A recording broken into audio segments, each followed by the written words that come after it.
Hello, hello. It's been a long time since I've seen you, I feel like. I know. How are you doing? I'm good. I'm warm. How are you doing? I'm freezing. Did you miss me? Oh, yes. Desperately.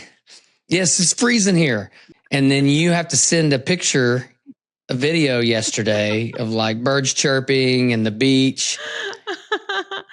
I tried to block you. It wouldn't let me. I have an You probably agreement with hijacked my phone. Apple when it comes to your account specifically. Yeah, well, I need virtual reality more weather. Yeah, just get some of those glasses. You can buy them these days and be there. Be there. It is so cold. Well, I'm super excited about our guest today. Dr. Kaplan's out of California, and he has some really interesting topics I think that you guys are going to have fun talking about, and I'm going to have fun asking all the questions that most people don't ask. Well, it's about time. Right, exactly. All right. Well, I'm looking forward to it. Let's get started. Yeah. Live from Times Square, it's Pop Recovery Systems, led by visionary Laura Alexis. Pop Recovery Systems, redefining surgical recovery, with bariatric expert Dr. Eric Smith. Innovating surgical preparation and recovery, Pop Recovery Systems blends nutrition, mental health, and wellness. Breaking through the noise and changing an industry. Join Laura Alexis and Dr. Eric Smith on the Pop Culture Podcast. Hello, Dr. Kaplan. Hello. Thank y'all for having me. Thanks for being here. Now, you have a nickname that I've seen that's not on your wall, Dr. Bay. Yeah, I've got a couple personalities. I'm a plastic surgeon in the San Francisco Bay Area, so that's why I'm Real Dr. Bay on social media.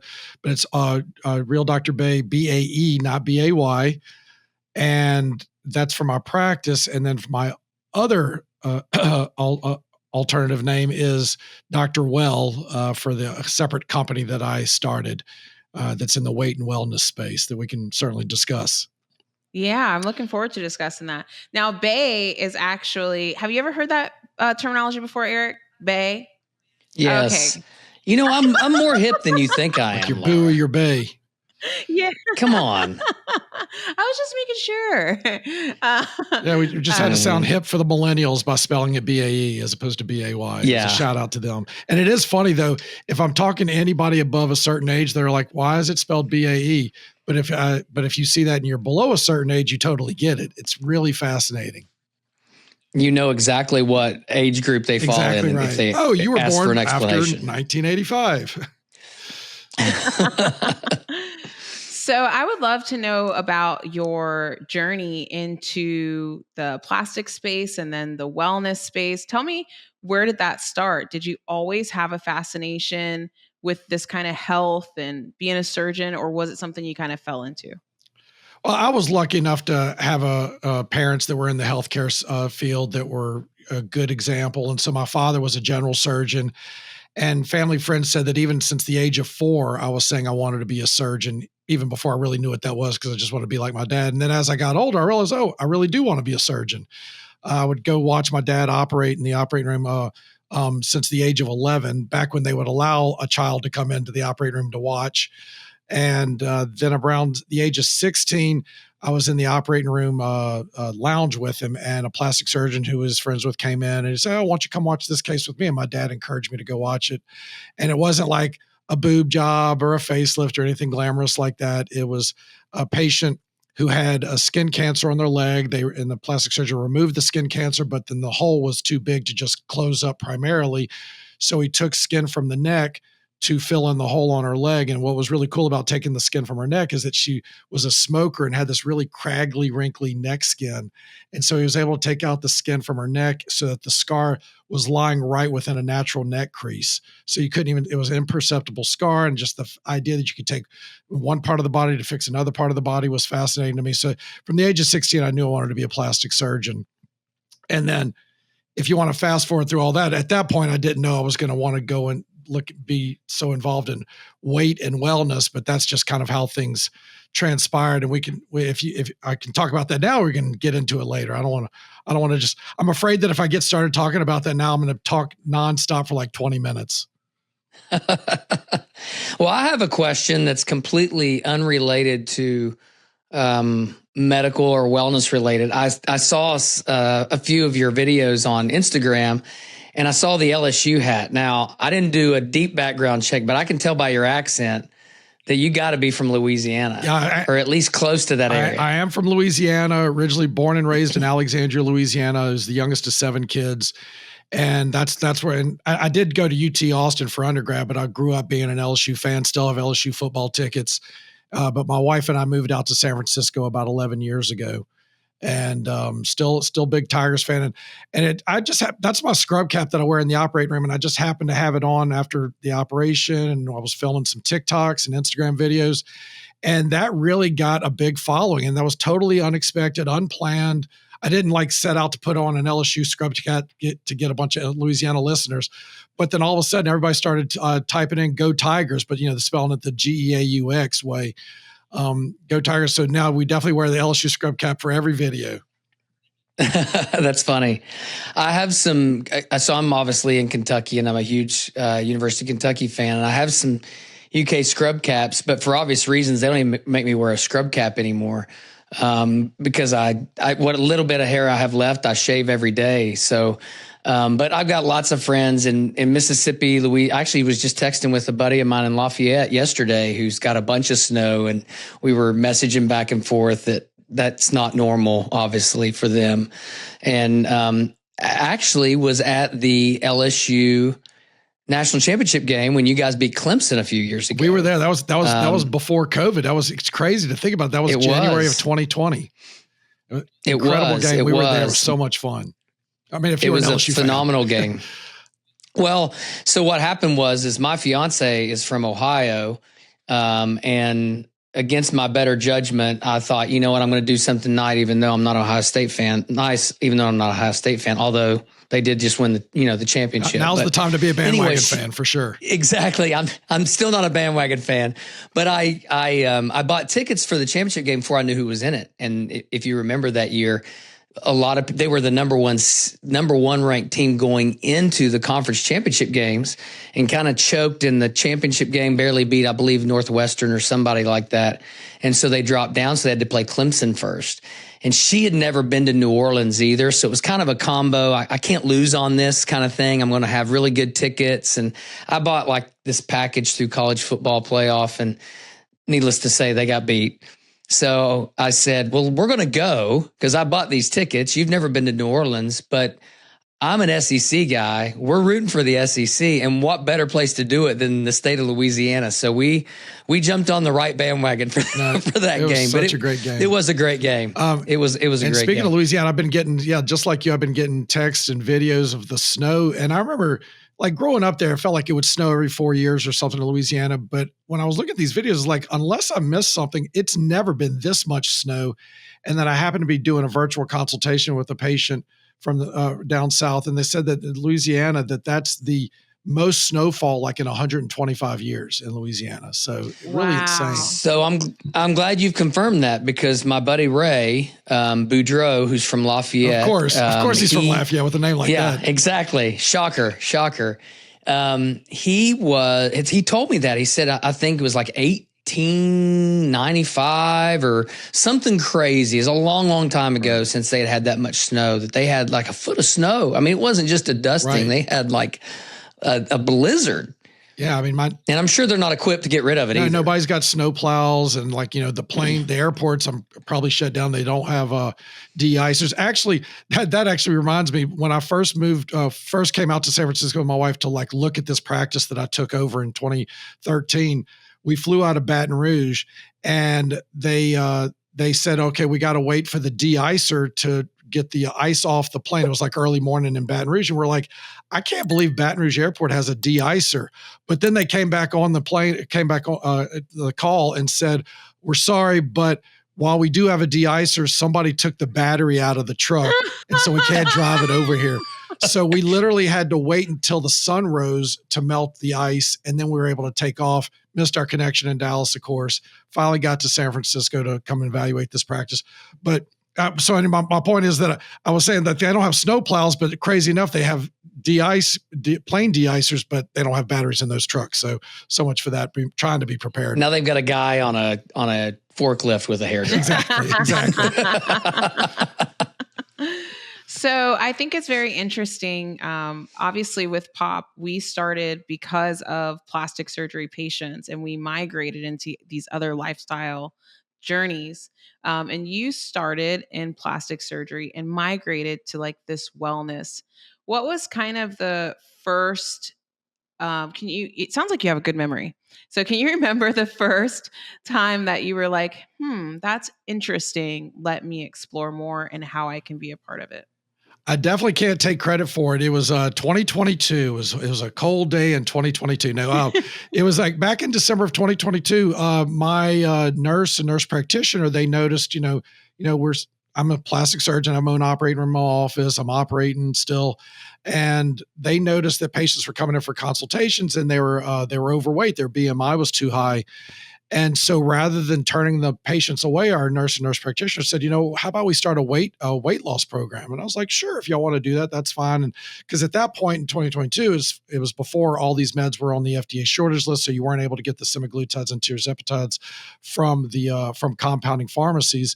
So they were starting out with coaching. They really enjoyed the coaching, and they were offering whatever medications were possible. Like, there's a combination of bupropion and naltrexone that can be used for weight loss. There's phentermine that used to be part of that fen-phen combination, but they got rid of the fenfluramine part that was causing the heart valve issues. And so they were offering what we had available. And we had patients who were losing weight, and then some of them would lose weight and they'd be happy. Some of them would lose weight and have excess skin and then want to have surgery. So that's why it was really natural for us to get into the weight loss situation. And the thing is, I think people think of like a plastic surgeon, why are they offering weight loss medications? And so I've just explained why that was natural for us.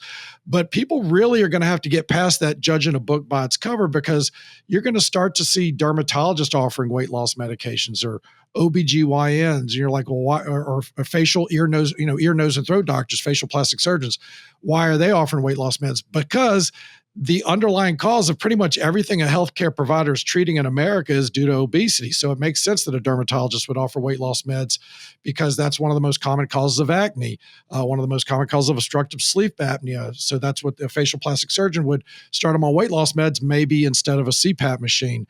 So that's why people have to realize that pretty much everything we're treating underlying causes obesity. You could also say the underlying cause of that is a bad food supply chain in America, and we're just eating terrible foods. And I'm not going to disagree with that. But while we're making that generational change to improve the food supply in America and our diet in America, well, then people are going to benefit from these medications. But that's why we got into the weight loss space, was because of that realization by our nurse and nurse practitioner. And then we had patients starting to ask for other things, like NAD for, energy boost, Samoralin. So all these, and that's how we kind of evolved into that space. And parallel, I had this separate company called Build My Bod, which became Build My Health, that was all about price transparency in healthcare. And so we would install price estimators into a website, a provider's website, so the consumer could go check pricing before they went in to see them, whether it's for a cosmetic procedure or they needed to see what their check real-time eligibility, if there was a deductible for an insurance-based procedure. So we were putting those price estimators in. And so when people would check pricing, it was a natural next step to purchase some non-surgical services. So we built out the e-commerce part of that platform, and then people were asking for subscriptions, like subscriptions for Botox and things. So we built that out into our platform.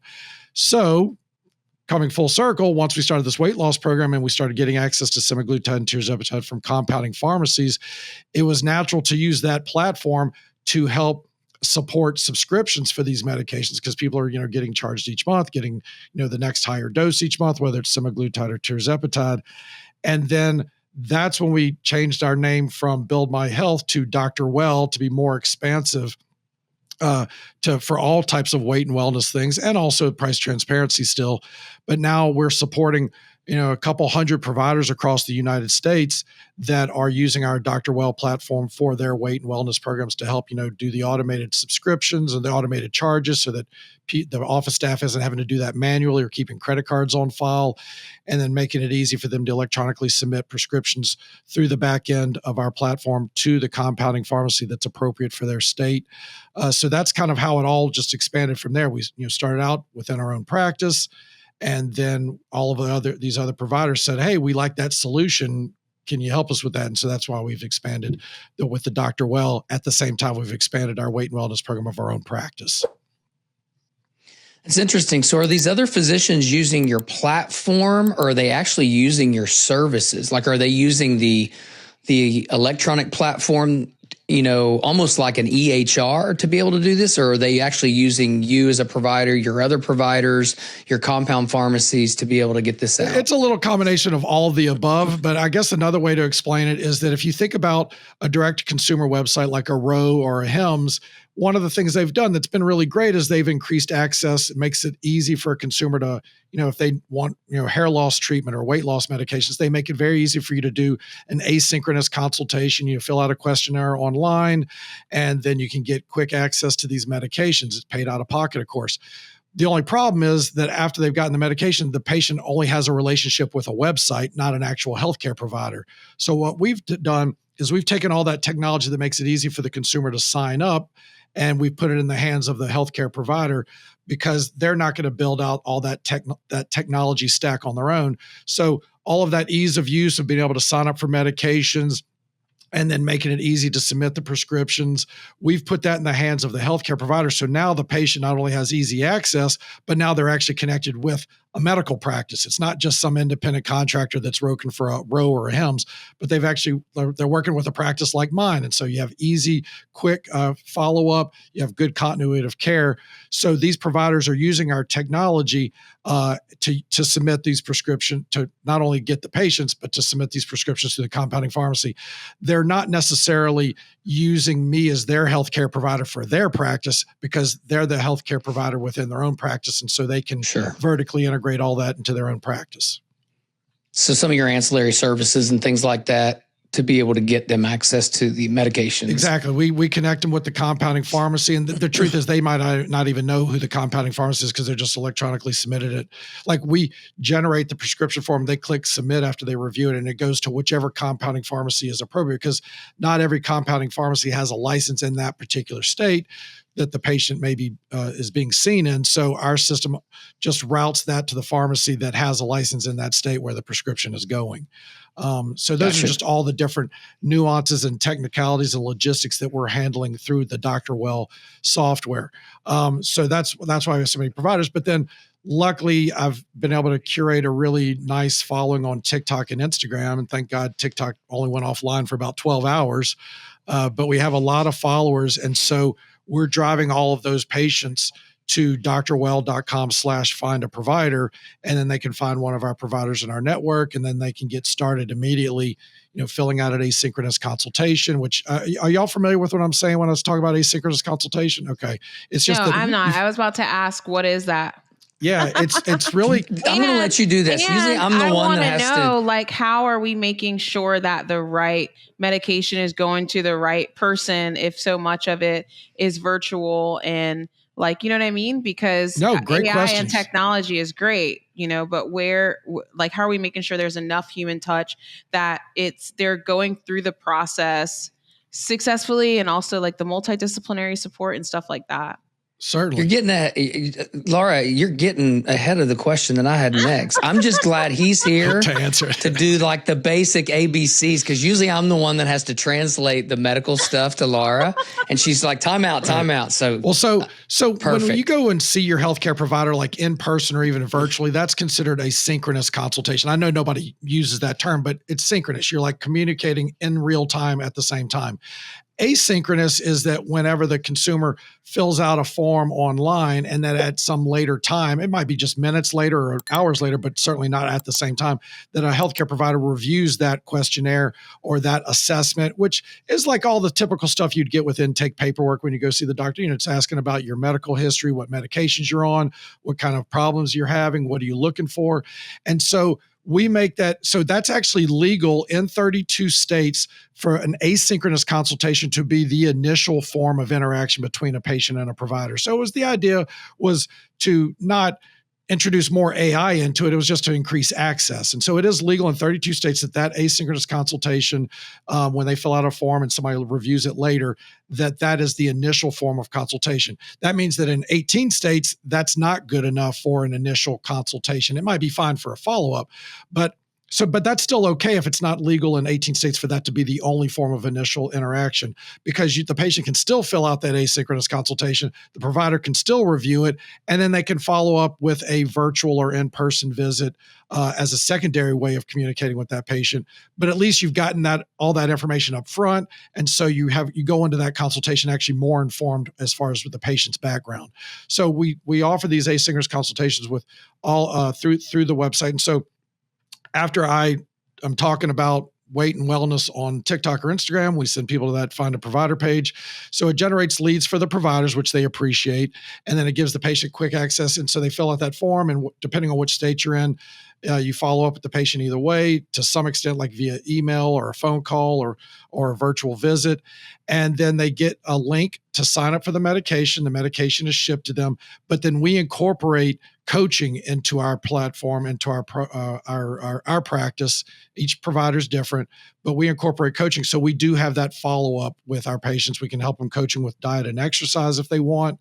And then also if they're having any of the most common side effects associated with any of these medications, we provide them with those medications. And I know that I could write them a prescription or call in a prescription for Zofran, but we just mail them the Zofran just to make it a little bit easier for them. So we definitely have that continuity.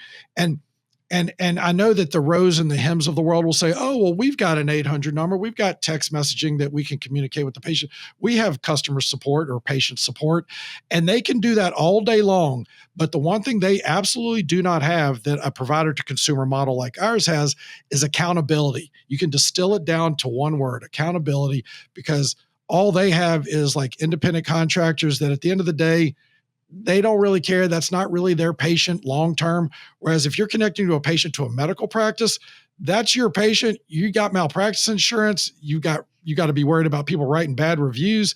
There's more accountability. I mean, those are all the negative reasons. Obviously, right. These are healthcare providers. You want them to be caring anyway. But at the very least, there's just more accountability when you connect them with an actual medical practice. And that's where there's more continuity than they'll ever be able to have with a direct-to-consumer website. So, no, I completely agree there. So let's talk shop a little bit, because this is obviously a hot topic. It's a very interesting topic over the past couple of years since the explosion of GLPs, although it's not really an explosion. They're drugs. Some of these drugs have been out for 20 years. Right. It's just, we are using them. That's something I have to explain a lot, is that they're not new. Right. They're and you've got it. Exactly. Right. They're new. They have new indications. Correct. And some of that, in my opinion, is some play on words by some of the medications here recently as well. But we may need to do part 2 on that one. So as a bariatric surgeon, we treat obesity, and we treat obesity medically, surgically.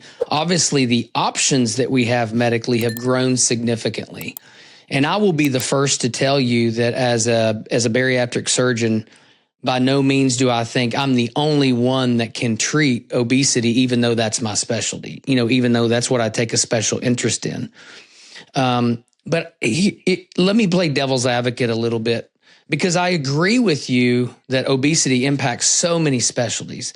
And I don't think that obligates those specialties that they have to treat obesity, because that's why we have consultants in the world, right? There's some primary care providers that feel comfortable treating diabetes, and some immediately send them to endocrinology as soon as they get off of one med and go to med number 2.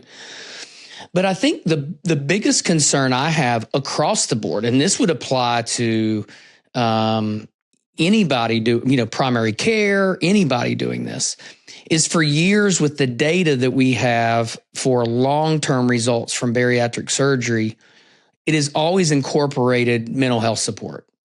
There's always been a mental health screening at the beginning. Now, I will be the first to tell you that, unfortunately, at some programs, that's a box that gets checked for insurance approval, and what they do with it beyond that. I personally believe it's one of the most overlooked aspects of the, whether you want to call it coaching, support, or accountability throughout the process. Because I always equate it with patients to say, we all know the things that we should do.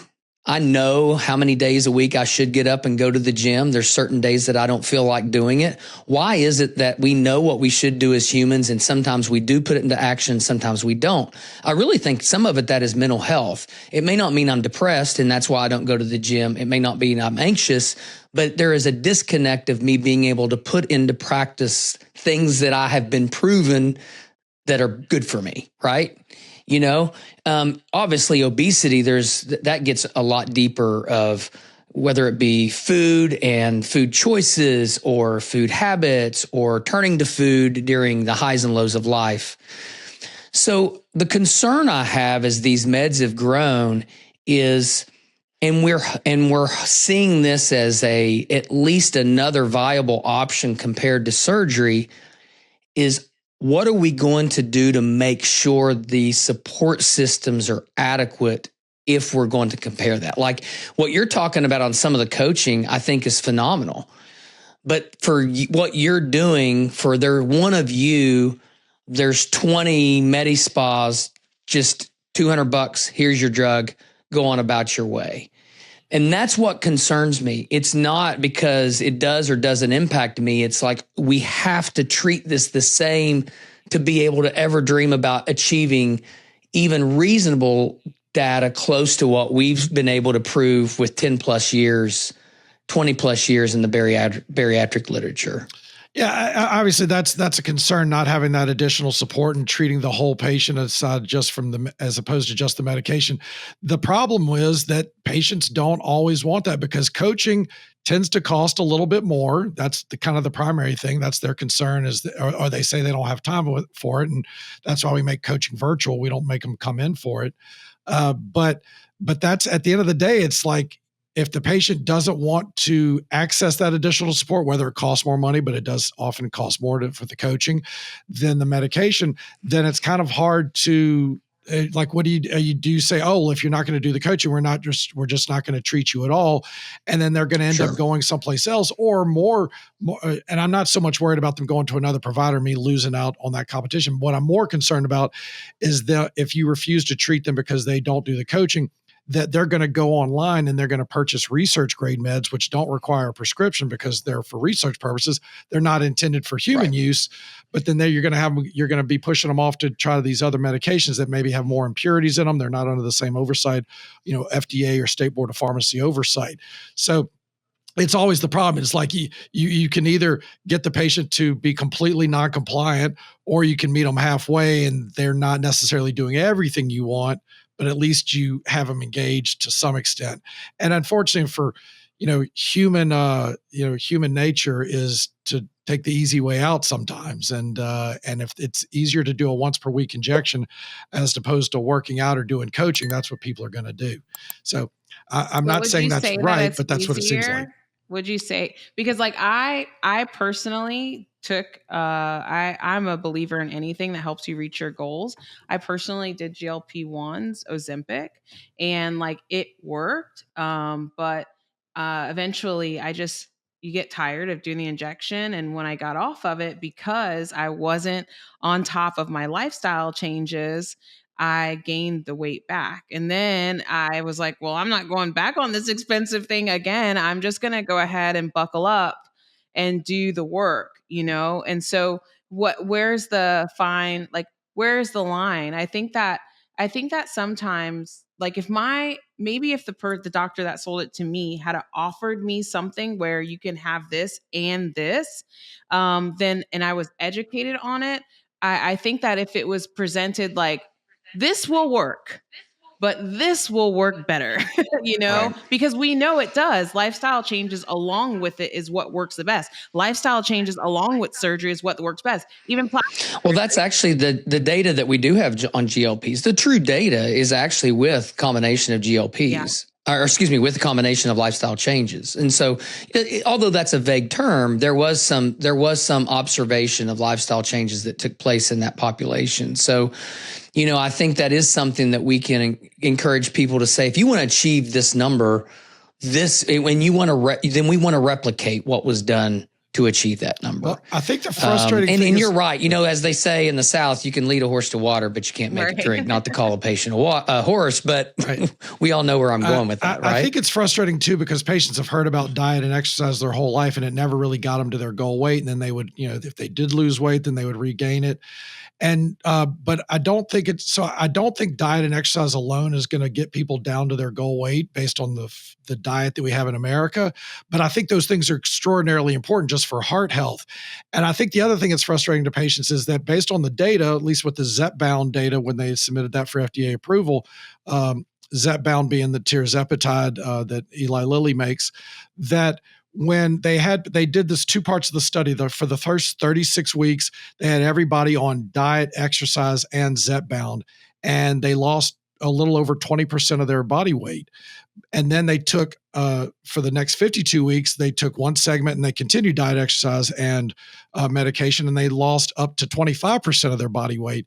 But the people that they stopped the medication and continued diet and exercise, they regained 14% of their body weight. So that's the frustrating thing, is that it's not just about calories in, calories out, that there's something about these medications that make us more insulin sensitive, reduce our insulin resistance. And so we're instead of storing, the food intake as fat, it's being used as energy when you become more insulin sensitive. And that's what these medications are helping with. So that's kind of frustrating, that even though you stick with diet and exercise, you still regain some weight when you get off these medications.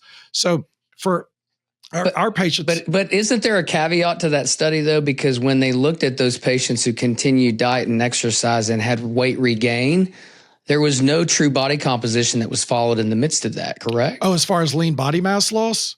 Yeah, Yes. Most of these studies are not very good about tracking lean body mass loss. So that's what I'm saying, because I think, and even as a bariatric surgeon, I always tell my patients, if you're wanting to find the bell that you get to ring when you lose 100 pounds, you're in the wrong practice. And not to take a shot at those practices that do it. I understand the purpose. We're celebrating a milestone.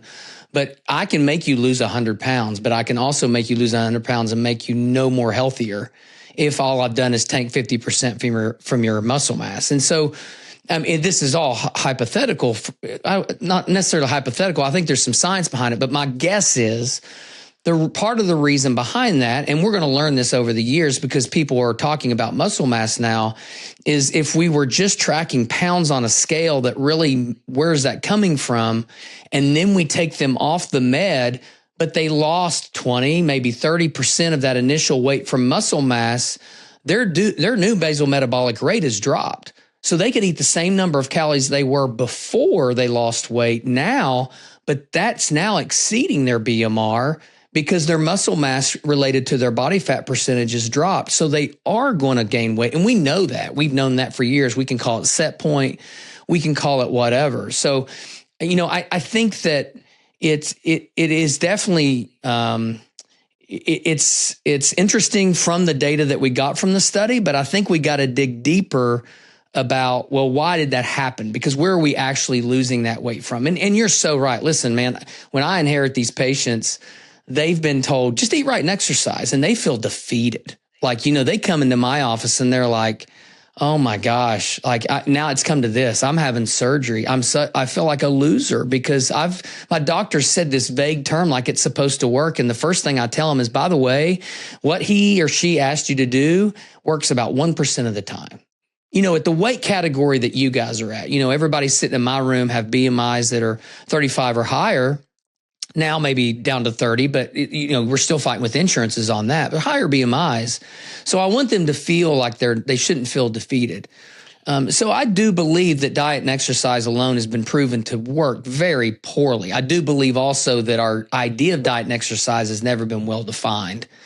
And I think our diet in this country probably needs to be better defined too, but like I said, then you agree too. That's a whole nother talk show. For the patients that come through, like, to all of your medical practices, like, and is there a limit where you're saying, that's a little, so I'm I will not sure definitely if this tell is you, going to help you. So is one thing I want to clarify though, as far as the lean body mass loss, I feel like people tend to associate lean body mass loss only with weight loss associated with GLP-1s, and it's important for people to understand. It happens with surgery. It happens with any type. It can happen with anything. But also if you're not watching it, if you're not tracking it, feeding it, and that was yes, absolutely. And that's the other thing I want to say is that I feel like people feel like it's some predetermined fate that they can't do anything about, and that's why diet and exercise is very important with these weight loss medications, because if you're continuing to work out, right, high protein diet, protein supplement shakes that are low in sugar, that you can mitigate the lean body mass loss that's going to happen to some extent, no matter what type of weight loss technique you use. But as far as the weight loss, the categories of patients that we're seeing, that when we first started offering this, for the first about year, we were really strict with the BMI criteria because we weren't really sure how many people are going to have, going to get pancreatitis, some of these most serious side effects. Excuse me. So we were really strict about the BMI criteria because it was really about the risk benefit ratio. Like if you're 400 pounds and we could get you down to 200, but there's an increased risk of pancreatitis, well, that might be worth the risk. You might feel like the benefit outweighs the risk. But if you're 150 going to 125, that may not be the risk worth the risk if there's a high risk of pancreatitis. And after a year of patients not getting those most serious side effects, that they're really just mostly having nausea and constipation, then we've not stuck to a BMI criteria. At this point, it's if you're interested in these medications, the benefits so far outweigh the risk that we are offering these medications to whoever wants it, other than people who've had pancreatitis due to these medications, people who have a history of bulimia or anorexia. We would not offer these medications. Or people have a family history of medullary thyroid cancer. So we are willing to offer these medications to whoever feels like they might benefit them. And the thing is, it's not just about weight loss anymore. It's people are talking about how it reduces inflammation, which is a very nebulous term. But if they're saying their joints are hurting less, I mean, who am I to argue with them? Even if they weren't really obese before. And now they're coming out with it. It's a 20% reduction in major cardiac events, sleep apnea improvement. It's not indicated for yet, but it's reversing chronic kidney disease, fatty liver.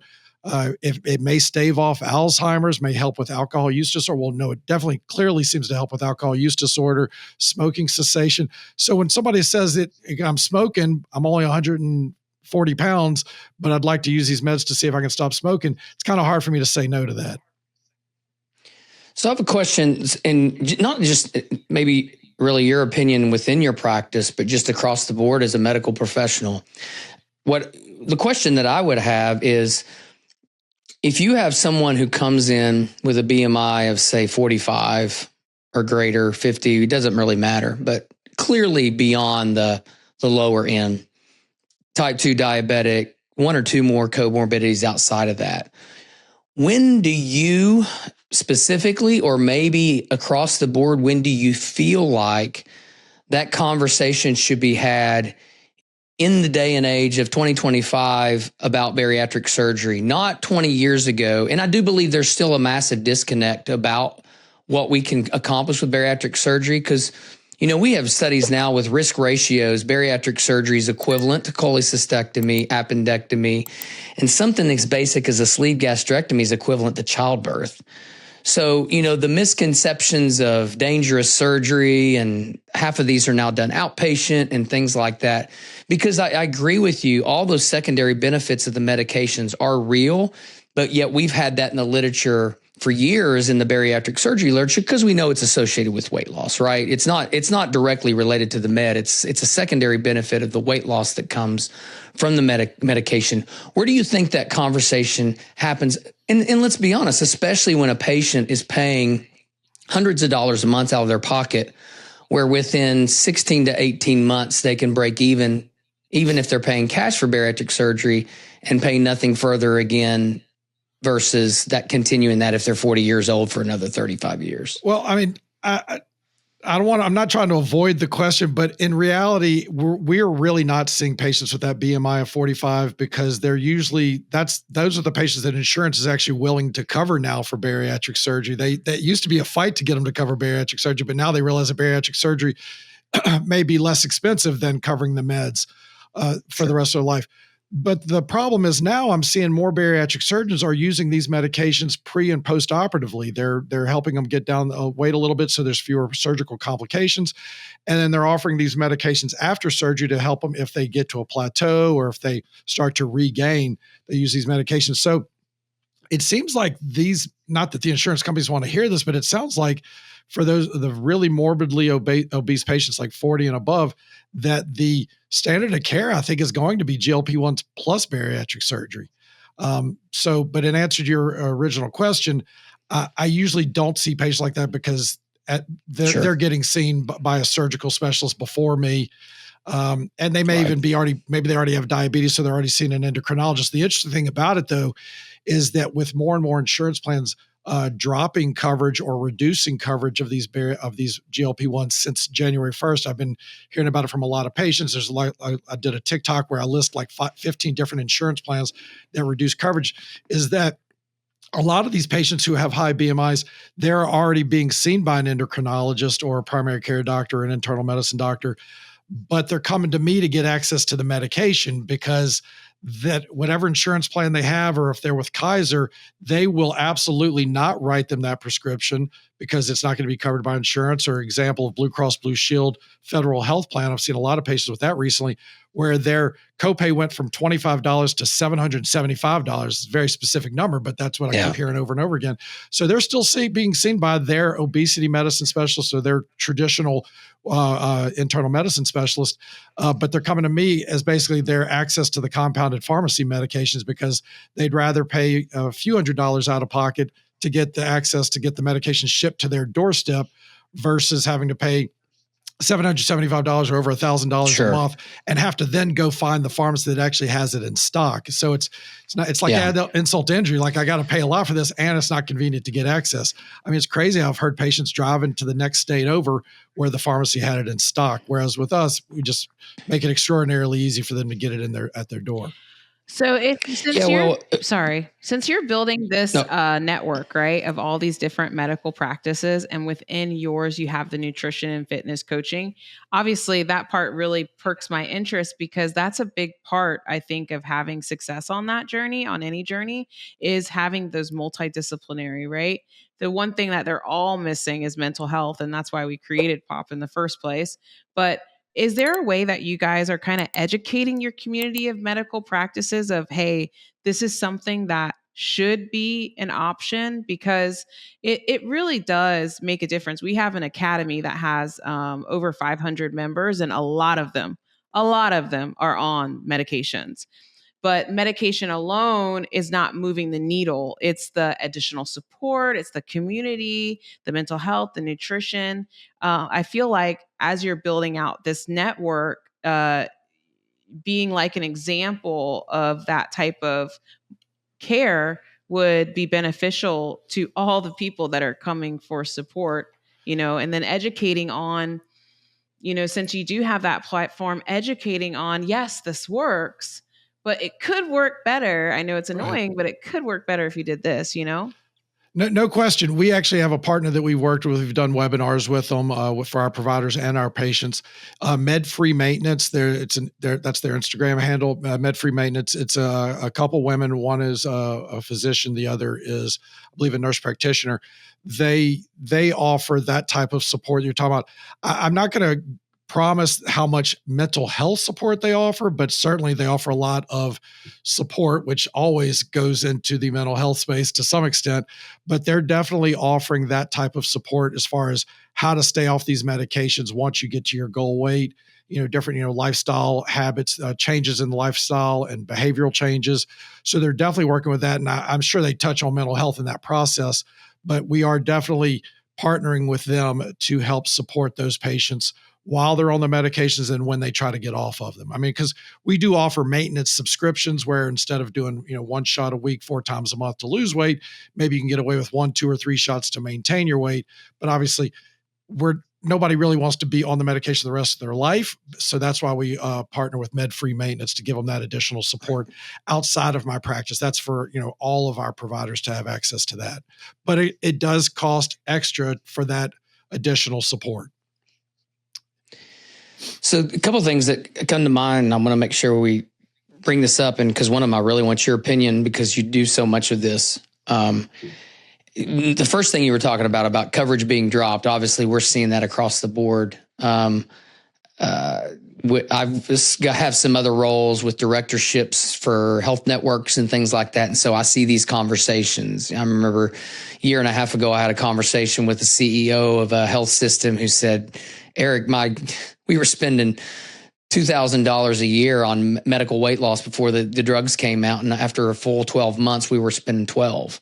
The dollars don't make sense. If we're going to go through pharmacies with what they're charging us, we're paying more than a monthly premium for most of our employees. And I totally get it. What's interesting is we've seen, there was Forbes magazine had an article recently where in Michigan, there was a couple other states where some big Anthems and other big insurance companies who previously didn't provide coverage for bariatric surgery have now dropped medical coverage and added bariatric coverage because they saw the cost comparison. They're like, okay, we understand the benefit of getting rid of the obesity, but we found a way that we could do it better. So, I think the awareness of obesity and it being a disease, everybody's benefiting. It is over the past 2 years, whether pharma pushed it, whether Oprah pushed it, doesn't matter who pushed it.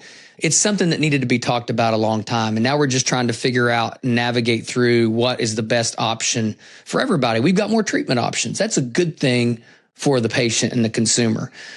I do think that we have to figure out our food system. Maybe we'll have you back to talk about that. If you follow me, I think that's a massive issue, but we could touch on it before we finish because, I want your opinion on this. The drugs love to talk about food noise. Food noise. Weight Watchers, gosh, they did an ad where I think they called it the Quiet House, and they played off the idea of food noise. And I want you to hear me out on this because I have seen these ideas about this. I think food noise is real. Don't get me wrong. You can call it cravings. You can call it whatever you want, but we'll call it food noise for them. I by no means am saying that people say they have food noise. They're making this up. I think it's a real thing. But I also think food noise, I've never met a person who said they have food noise or cravings and they want one more avocado, or they want more ribeye, or they want one more apple. Now, I think our food noise has been created by our food system. I think we are in the middle of a food system that has intentionally created foods to make us addicted to them. And if you look at when ultra-processed foods came on the market, the diagnosis, although it's still not recognized by many, of food addiction started to escalate exponentially. So I almost equate it to these food companies are like drug dealers. And I almost equate it to when the Sacklers came out with the pain scale for us as physicians to use. And we all thought this was a medical vital sign that we learned it was for them to sell the drugs. I almost feel like this food noise has been grabbed by maybe a dietitian and then ridden really hard by big pharma to say, oh, food noise, let me shut it down. But the reality of it is 40% of the people on the FDA also financially benefit from the food system. What's your thoughts on food noise and the linking of food or chemical specific causes? Well, certainly I'd never heard of food noise until I started treating patients for weight loss. And it was like such a fascinating term because like you immediately understand what they're talking about. It's like, it's like a perfect description. But are you saying that somewhere along the lines, researchers were able to figure out that highly refined carbohydrates that can be absorbed quicker and cause insulin spikes, that they figured out that increases the food noise? I think they figured out that it increases people to want more food. I think they absolutely, there is no doubt. And I think in the next 5 years, we're going to find out there's going to be some whistleblowers, and I won't say more than I probably should right now. Because the tobacco industry bought these food companies, and the tobacco industry no longer owns them, but they brought their chemist over with them. Yeah. And they used the same chemistry when they started engineering these foods. There's one conversation of dyes and things that may be harmful to us from a carcinogen standpoint, but they have engineered foods to make us want more non-dense calories, air-filled foods, And their job is to sell not one Dorito, but a big bag of them, not one Oreo, but a big bag of it. It's very complex. There's no doubt. But I think that the consumers, and many times people are trying to eat healthy. They follow labels on the front. They're gravitating towards a low calorie food with very little nutritional value, but the overall calories are low, but they crave more of it. Well, you can I remember I had a buddy who was an OBGYN. He was trying to lose food, and he said, I started eating the Oreo minis. He said, problem, I ate the whole case. It reminds me of those snack wells where they would promote that it was only 100 calories per serving, but there might have been multiple servings in one package, And they were all, if you looked in it, there was no nutritional value, and you ate one and you wanted another one because of how the satiation came from the food. So what was the question? I believe food noise is chemical noise. I believe food noise is an addiction. And I believe we know these drugs are helping alcoholics. We know these drugs, they have an impact on that reward center in the brain. We know this. I mean, we've seen this. And yes, you also don't want to drink because you're nauseous. I know people, it's like, well, I didn't drink as much because I thought I was going to throw up. But I think it's just very intriguing that, and you admitted it, we'd never heard about food noise until these drugs came out. I think it's a real thing. I think Big Pharma grabbed it, and now they're preaching it, because I have patients now who want to try to get off of it. And there's, like, I had a lady today who was put on the medication by her PCP, tried it, was not enough for her. She came to me for surgery. She has to come off of it to have surgery because of the gastroparesis. And she said, but doc, when can I go back on it? I said, well, I hope you never do. I mean, hopefully we'll have surgery. You don't need it. But if you do down the road, we'll figure that out. But let's hopefully you don't need that. She's also a bad diabetic and on 4 meds. Oh. And I said, she said, but I'm worried about the food noise. I'm hoping that it shuts down the food noise. I said, I tell you what, let's try something. Promise me you'll get 80% of your diet from whole foods. Document everything. Let's really work on eliminating the packaged foods, the processed foods. Let's really detox you and your brain from some of these things, and let's see what happens. And it's just an idea, but I think there's something to that. I think this food noise is linked to the high fructose corn syrups and the chemicals that are in our ultra processed foods. And I was just curious what you thought about that. I definitely believe that they are manufacturing the foods nowadays over the last maybe the last decade or so, to make them more addictive. There's no question in my mind. Yeah. But I'm a little reluctant to believe that they were smart enough to realize in the beginning that, we can, if we do these highly processed foods, that's going to contribute to food noise, where people are going to be thinking. I think that maybe is like kind of an after effect or an after realization. I think it's an after effect. I don't think they were smart enough to say, I'm going to come up with this term called food noise. I had to look it up. It was a dietitian that came up with the term food noise, and she's not connected to anybody. But I think they've played off of this. I think this is the person who went on the GLPs was like, this thing went away. This thing went away. And then they realized, oh gosh. Yeah. But if we get to the bottom of it, I think that we can treat. Is it because they can't eat as much of it? No, these drugs there's definitely some thought that these drugs work on the reward center in the brain. The limbic system, for sure. And so they believe that it will have some impact, on addictions. There's some discussions about that without question, not just the nausea. But if it works on somebody who has an addiction to alcohol or something else, and it's a reward system, it's not because these chemicals are what we're addicted to. We're not addicted to food. We're addicted to the chemicals in the food. Now, some people, there's eating disorders without question. People that eat and eat and eat until they have to vomit because they physically can't hold anymore. We're not talking about that.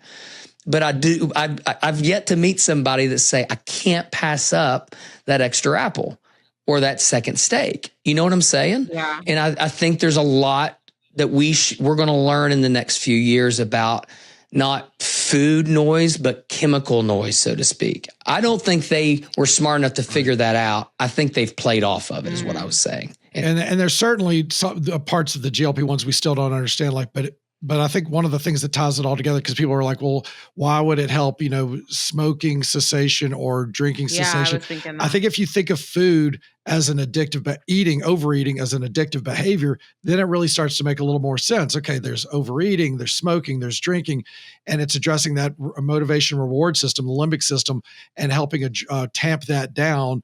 And that's why it's addressing all of these addictive behaviors, which it's really fascinating how they work so well. And we still don't really understand it completely. Like how is it where is it bringing in the inflammation and, the reversal effects on the kidney and the liver? It really is wild. And that's why I never realized how much I enjoyed pharmacology as a plastic surgeon, but I just find it so fascinating that how much more we're going to learn about these medications. Well, I've absolutely loved this episode. I've learned so much about things that I'm definitely going to be looking up and ChatGPTing after this. So I'm happy about that. I always love to learn new stuff. Where can we find you, Dr. Well, on the different platforms if someone wanted to get more information about everything that you're doing? Well, it's pretty easy. So between Instagram and TikTok, it's Real Dr. Bay is just my practice, RealDrBae. And then for the Dr. Well side of things, if you're looking for a provider in your state, that's DrWell RX on Instagram and TikTok. And then as far as websites, it's drwell.com, and we have a provider finder page on there. And then as far as my private practice, it's realdrbae.com, RealDrBae.com. And for the record, you do plastic surgery. I am still a plastic surgeon. Exactly. I have to remind patients of that at times.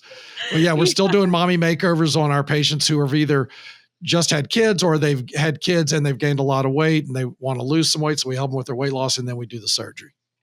That's amazing. Well, thank you so much for taking the time to spend with us and having these insightful conversations. And we'll be keeping in touch with you because I'm pretty sure there's going to be a part 2. All right. Well, that's great. Well, I really appreciate it. And I appreciate y'all playing the devil's advocate. It makes for a much more interesting conversation for sure. No, absolutely.